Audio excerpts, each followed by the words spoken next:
모르면손의 파스테르 육아 꿀팁. 잠 못 드는 엄마들을 위해서 파스테르가 준비했습니다. 수면 교육이 대체 뭘까요? 우리 강사님한테 여쭤보는 시간을 가질게요. 강사님, 수면 교육이 대체 뭔가요? 수면 교육이 뭘까요? 여러 학자들이 많이 얘기를 하시잖아요. 네, 저는 이제 간호사고 모유수유 전문가이기 때문에요. 의학적인 팁을 좀 드릴게요. 자, 우리 멜라토닌 호르몬 있잖아요. 네. 멜라토닌 호르몬이 무슨 호르몬이죠? 글쎄요. 수면 호르몬이에요. 그게 수면. 네, 그래서 멜라토닌 호르몬이 잘 안 나오는 사람들이 잠을 못 자잖아요. 근데 이 멜라토닌 호르몬이 아쉽게도 100일 전에 아이들은 잘 안 나옵니다. 100일 전에 아이들은 잘 안 나오기 때문에요. 좀 힘들다고 많이 하시잖아요. 네네. 그러면 100일 전에 아이들은 그럼 어떤 사인으로 잘까 궁금하시지 않으세요? 100일의 기적 뭐 그런 얘기 해주실 건가요? 그쵸. 그것도 있고 어떻게 잘까 이 아이들은요? 그러면 뭘로 사인을 몸으로 느껴서 잘까요? 눈도 비비고 하품도 하고 뭐 그랬던 것 같은데. 맞아요. 그것보다 더 중요한 게 있어요. 포인트.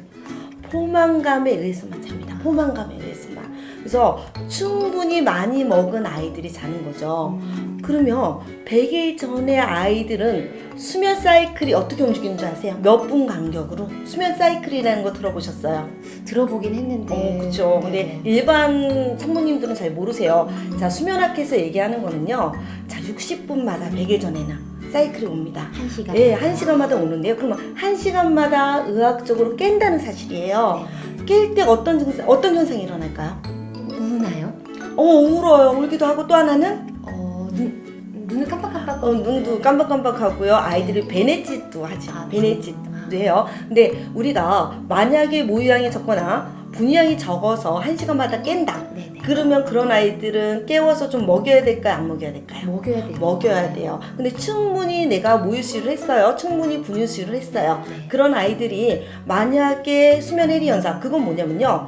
전두엽은 자는 거예요. 전두엽은 자는데 자, 운동신경이라든지 감정은 살아있는 거예요. 그런데 아이가 기억을 전혀 하지 못합니다. 이거는 성인들도 기억을 못해요. 네네.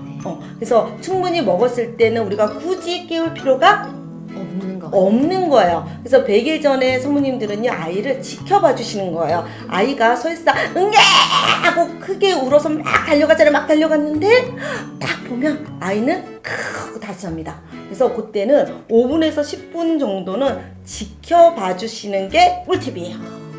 깨우지 말고 안아주지도 말고 그냥 그대로 두라는 말씀이죠. 그치요. 그러면 100일 이후가 궁금하지 않으세요? 네네, 100일 이후. 100일 이후에는 먹는 사인이 아니라 네. 무슨 사인으로 아이가 그러면은 엄마한테 나는 잠이 와요 라고 할까요?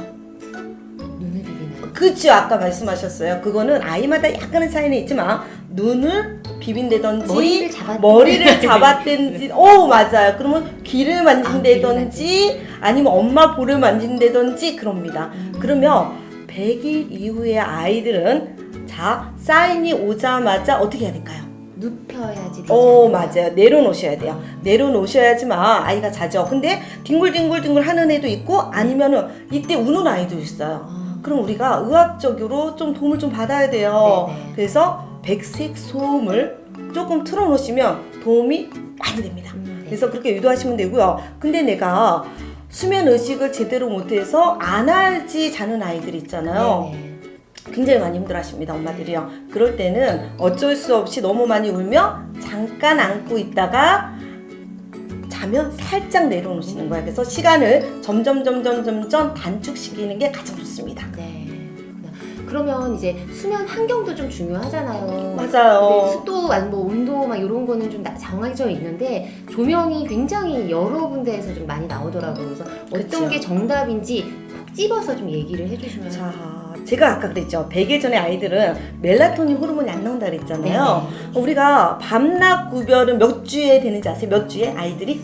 몇 주인가요? 6주예요. 6주에는 밤낮 구별을 하기 때문에요. 낮에는 불을 켜놓으셔야 되고요. 밤에는 불을 깜깜하게 해놓으셔야 되는 거예요. 네네. 그럼 무슨 등을 색깔을 하는지는 아세요? 혹시? 무드등이라는 얘기는 들었는데 그것도 잘 정확하지 않더라고요. 노란색이에요. 노란색 무드등을 틀어놓으시면 아이가 밤낮 구별하는데 도움이 많이 됩니다. 계속 틀어놓나요? 밤새도? 그쵸, 밤새. 그 노란색들이 멜라토닌 호르몬을 갖다가 유도하는 데 도움이 돼요. 잘 나오진 않지만 그때부터 조금씩 연습을 시켜주시는 거죠. 그리고 굉장히 삶의 질이 훨씬 올라가요. 행복해질 수 있을 것 그쵸. 같아요. 그리고 통장 자는 시기는 우리가 산이지 6개월이잖아요. 그때는 사모님들이 쭉 잘 수 있는 그쵸. 그러면 행복해지는 거죠. 네네. 엄마도 행복해지고 아빠도 행복해지고 아이도 행복해질 수 있습니다. 네네. 감사합니다. 네, 우리 잠이 보약이라는 말씀 많이 들어보셨죠? 그래서 우리 아가가 통잠을 자는 그날까지 우리 어머님들 파스텔은 항상 응원하겠습니다. 감사합니다. 감사합니다.